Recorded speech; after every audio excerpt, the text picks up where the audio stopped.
Summertime is the busiest time for anybody who gardens, yet it's the most rewarding and exciting time for each one of us.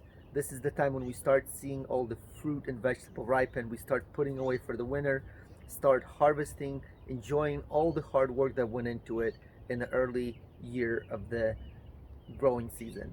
My name is Dimitri, and today I would like to take you on the first part of our summer garden tour.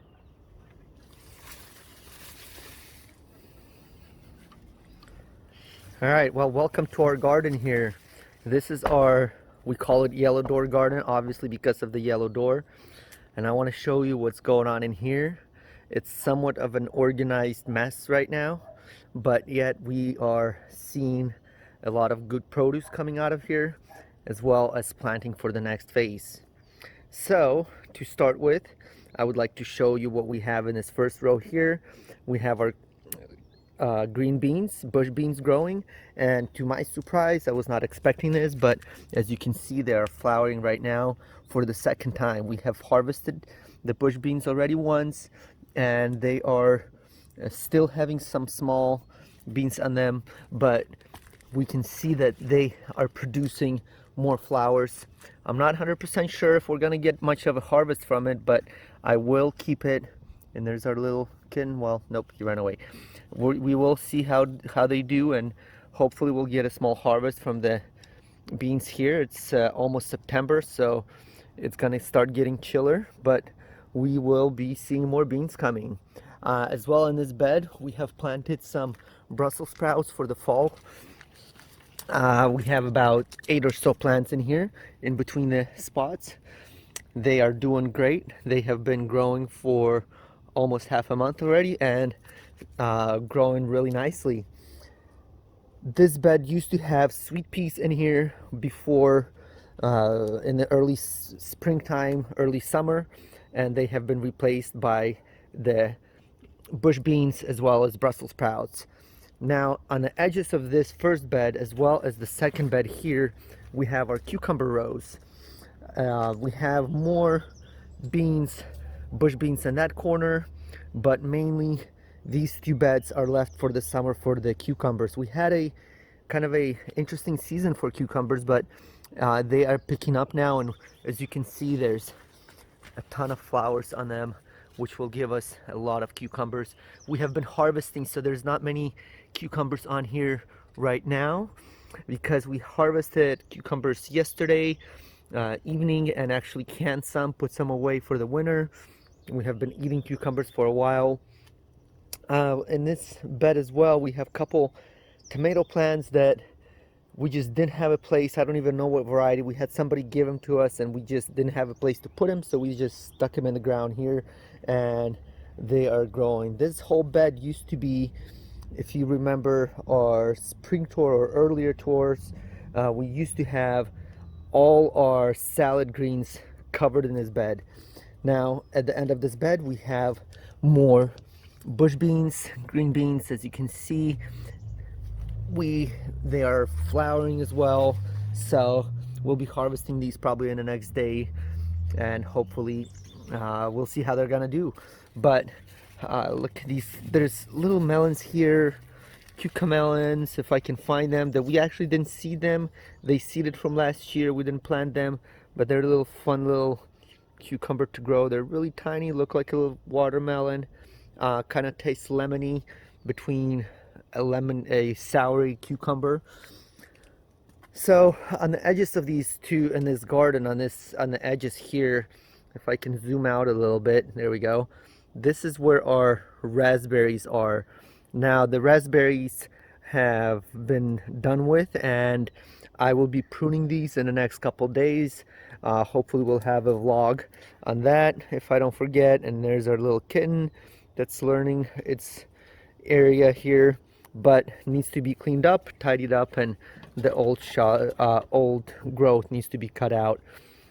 Now on this area we have our tomatoes, or tomatoes.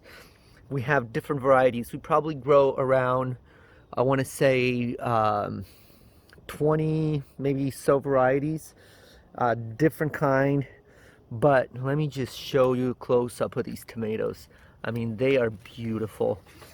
There's so many of them, and they are just starting to ripen. And all of these yellow tomatoes, which we actually have a couple different varieties. There's yellow, and then there's that orange tomato that you can see. I think this is called a persimmon. Not 100% sure on the variety, name of the variety here. That's actually orange strawberry. That's what it is. So this is an orange strawberry as well, but they are delicious. On the opposite end of this row, we have the cucumber row. Now, some of the tomatoes this year have gotten a fungus disease, specifically this plant right here. I pulled most of it out. This one's dying, so I'll be pulling this one out as well, but this is the only plant that had that.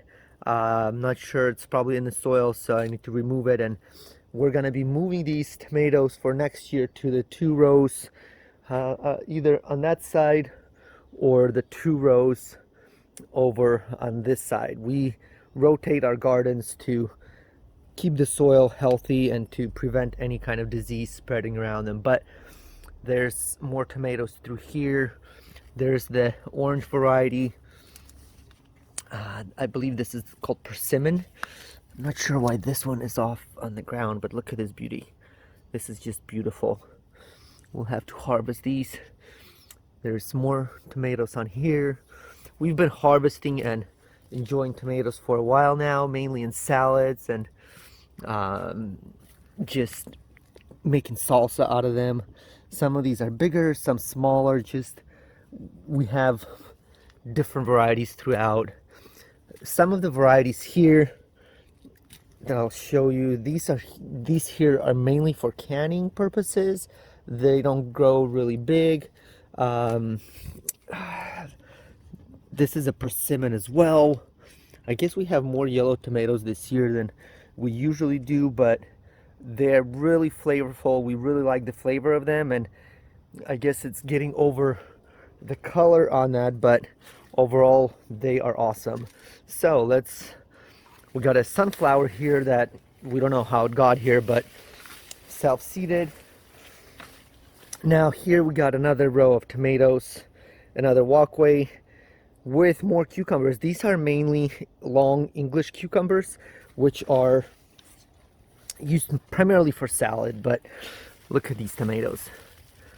It's just covered and loaded with tomatoes.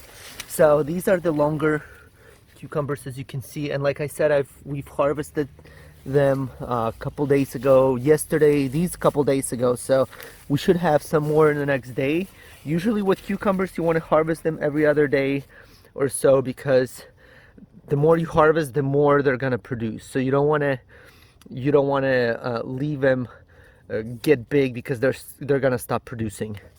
I want to show you this tomato here. I believe this is, I'm not even sure what this is, but look how big this is. This is just beautiful, changing color right now. There's not many of them on this plant though, but they are really, really big and nice. See, like this plant right here, there's smaller variety, more like a cherry tomato, and it's covered and covered and covered with tomatoes here. We have some beets that we planted. We just had extra beets and we just planted it along the tomatoes here, interplanted.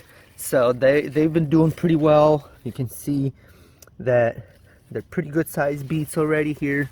Haven't harvested many on this area just because we have bigger ones that we needed to harvest. And of course some flowers. This variety here, I want to show you this one here. It's a green zebra, but this is actually, it's a ripe tomato right here. And the only negative part about them is that knowing when to harvest them, because they are green, so you got to know that they're ready. And you can tell that they start turning yellowish in comparison to the green, pure green tomato. So this is our tomato row. This is another row of raspberries that we had, and obviously raspberry season is all done here. We have some carrots on here that we have been harvesting and cooking with them. So this row is primarily with carrots. There's some empty spots because of the carrots that have been pulled out. And then here we have cabbage. We have not been doing really well this year on cabbage though, especially in this row. I'm not 100% sure why, but I think it was either, I mean, they're growing good, but we had bigger cabbage before.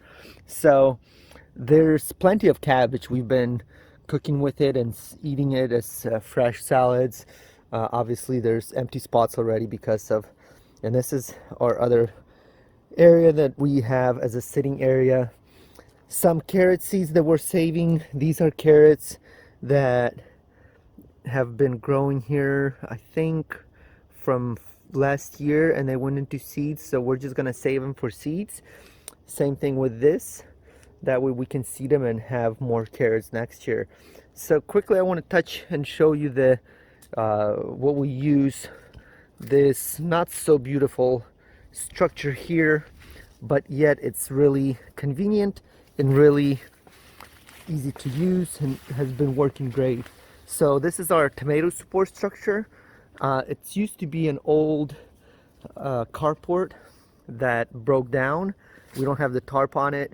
We just have all the tomato hanging on them. And then we have plastic that we throw over the tomatoes later in the year, so probably closer to end of September. And part of the reason why we do that is to prolong the harvest of the tomatoes. So as I was saying, the tomatoes here in the Pacific Northwest, with our seasons, we get a lot of rain starting mid-September and so on. It doesn't get cold, but it gets wet. And whenever tomatoes start getting wet, they start turning brown, they die and start falling off. So what we do is we actually just cover the top of it.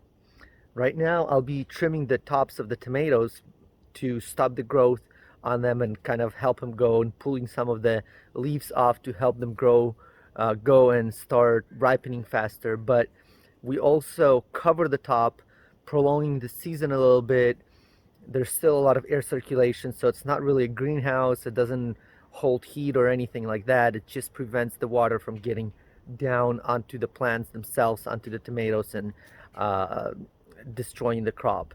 But that's what's happening with our tomatoes, and that's what we have this structure for. The other benefit of this structure, it's really light, so what we do is we actually move it between our beds. So next year we'll move the structure to the next two beds out, and then we'll rotate all the tomatoes into that area and all the cucumbers into a different area and everything else into another place. So rotating it helps. We rotate it probably every 2 years. We don't rotate it every year, but what it does, it helps to prevent any kind of fungus or any kind of disease that's in the soil that's specifically geared or targets tomatoes. We move the tomatoes out of there and it dies off. We don't dig. We use a no-till methods of gardening, so we don't till the soil where we plant. We usually add a lot of wood chips, a lot of compost, and just rotating it through. So that's what's happening with our tomatoes. It's maybe not the most beautiful type of a structure, but it works really well. Well, thank you for watching. I hope you enjoyed this first part of our garden tour. This is our garden where we have our tomatoes, our cucumbers, and kind of this is the oldest plot that we had on this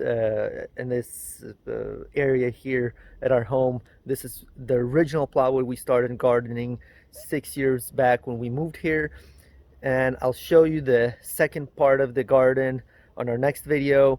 So subscribe to our channel, give us a thumbs up if you like this video. We'd really appreciate that, and we will be showing you the second part of the garden next time. Thank you very much.